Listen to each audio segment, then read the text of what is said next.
Ish-kryetari i Aleancës për Ardhmërinë e Kosovës, Ramush Haradinaj, ka deklaruar se një numër i respektuar, jo i vogël, i deputetëve të Lëvizjes Vetëvendosje, VV, i kanë premtuar votën në rast se ai do të ishte kandidat për president të vendit. Në një intervistë në emisionin Pressing, Haradinaj tha se këto premtime janë dhënë drejt për drejt, madje edhe në prani të kolegëve të deputetëve. Një numër i respektuar, jo i vogël edhe i deputetëve të VV-s, më kanë thënë nëse je në garë e ke votën time, e kanë thënë edhe në takime në prani të kolegëve të vet, deklaroi Haradinaj. Ai shtoi se deputetët në fjalë janë gjallë dhe munden me u deklaru edhe vet.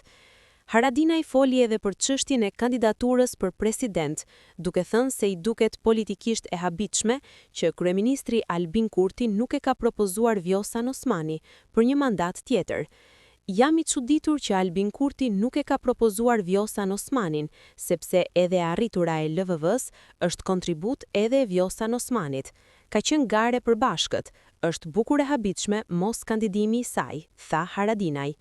Sipas tij, mos propozimi i Osmanit nga ana e Kurtit nënkupton një anashkalim politik të saj, pavarësisht rolit që ajo ka pasur në fitoren zgjedhore të përbashkët. Një vajzë shqiptare po ngre lart flamurin kuqezi në zemër të Amerikës Latine, duke i dhënë zë dhe krenari komunitetit ton në Argjentinë. Bëhet fjalë për Luna Ibraj, e cila po garon në qytetin Berisso, Buenos Aires, për të shpallur mbretëresha e emigrantëve në një aktivitet që bashkon përfaqësuese nga 10 komunitete të botës.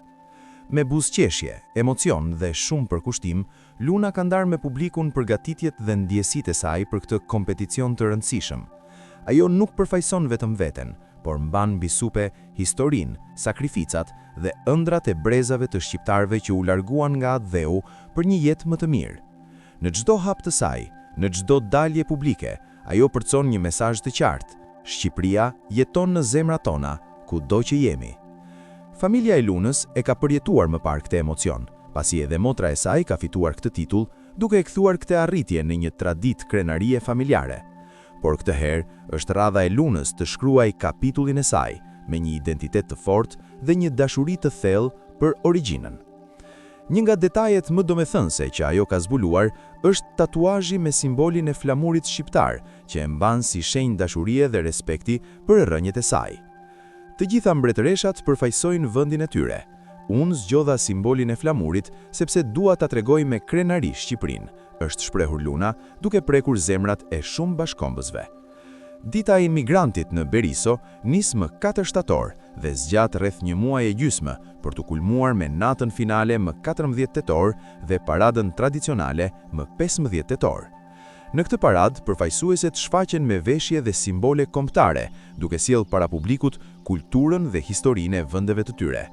Për shqiptarët e Argjentinës, kjo është një mundësi e artë për të treguar trashëgiminë, vallet, kostumet popullore dhe shpirtin e pathyeshëm të një kombi të vogël në hartë, por të madh në zemër.